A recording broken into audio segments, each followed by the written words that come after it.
tuvimos oportunidad de preguntar eso, pero la verdad es que es impresionante. La carrera esa es tan compleja, el mundo de las leyes, que pues prácticamente reestudian en cada caso, ¿no? Y entre más complejo es, y tienen que averiguar y leer y el historia. Se la pasan estudiando toda la vida, ¿no? Yo no creo que haya un solo abogado que se la sepa de todas a la primera y que tenga todo registrado en su mente.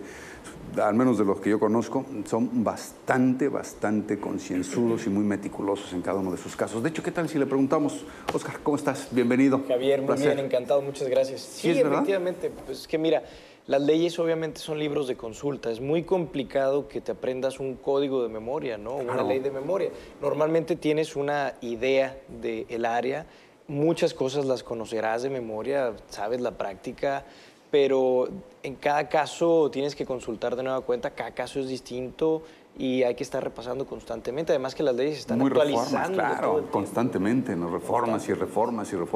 Y además muchas hay que interpretarlas, ¿no? Y esa es la parte más difícil. Sin duda, ¿no? esa es la parte más compleja, ¿no? El interpretar, como tú dices, y también el interpretar es complejo porque es en base al criterio muchas veces de autoridades que piensan distinto, ¿no? Sí, es verdad. Y qué difícil es enfrentarse a una situación tan polémica como esa, donde el criterio que va a prevalecer, pues finalmente es el del juez, ¿verdad? Así es. Qué interesante. Y este tipo de casos nos debe pasar en muchas ocasiones cuando se trata de que alguien, por alguna indolencia, negligencia o descuido, nos afecta en nuestra propiedad, nos afecta en nuestros bienes, nos afecta en nuestro patrimonio, ¿no? Esto se podría llamar daño en propiedad ajena. Lo bueno es que existen ambos sentidos. Nosotros podemos encontrarnos como causantes del daño o como víctimas de ello. ¿Qué pasa en este caso? ¿Cómo se manejan estas situaciones?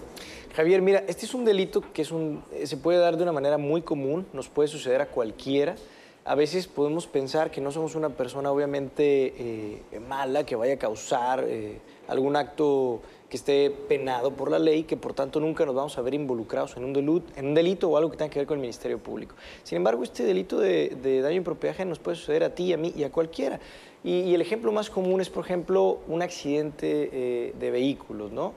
Ahí, si nosotros tenemos la culpa, que debe determinarse en un momento dado, pero si tenemos la culpa, estamos causando ese delito, estamos afectando la propiedad de alguien más. Y cuando eso sucede, pues obviamente que se pueden iniciar los trámites a través del Ministerio Público, si es necesario que así pase, porque no haya podido arreglarse a través de, por ejemplo, agencias de seguros, el daño que se haya causado, pues entonces se puede llegar hasta estas instancias, ¿no? Y te repito, cualquiera lo podemos causar, ¿no? ¿Es únicamente en los casos estrictos de cuando se habla de un bien inmueble o un bien mueble? No, de hecho, te lo definiría más o menos de la siguiente manera. Comete este delito aquella persona que causa un detrimento, un perjuicio al patrimonio de otro, ¿no? Y entiéndase por patrimonio vehículos, pero también bienes inmuebles y cualquier otra clase de patrimonio, de bien que se tenga.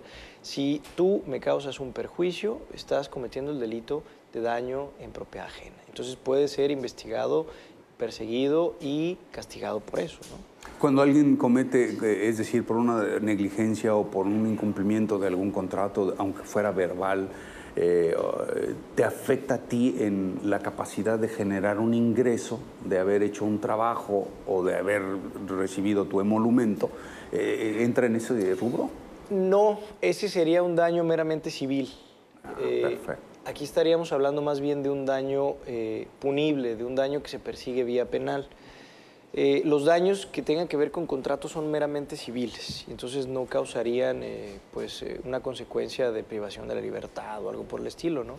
¿En el caso de los de daño en propiedad ajena, sí? Sí, claro, está permitido, de hecho está previsto, por ejemplo, existe una sanción que puede variar desde los 3 meses hasta los 6 años de prisión, y también existe, por ejemplo, la diferencia entre un daño por dolo y por culpa, ¿no? No es lo mismo que hayas tenido toda la intención de chocar mi vehículo o toda la intención de incendiar mi casa, a que lo hayas hecho sin querer, ¿no? Por algún accidente. Entonces, todo eso toma en consideración el juez para en un momento dado castigar y sancionar, ¿no? Saber cuál es el delito exactamente por el que se te va a juzgar, cómo se tipifica, ¿no? Y en dónde se encuadra la conducta que tú cometiste. Como es el caso del espectacular que se cayó ahí en la Ciudad de México, ¿no? Que se les vino abajo y pues causando tantos destrozos, obviamente se tienen que Obviamente que va a haber un responsable, obviamente que se puede perseguir ese delito, pero obviamente que va a ser un delito por culpa. Es decir, si tuvimos la culpa, pero no tuvimos la intención.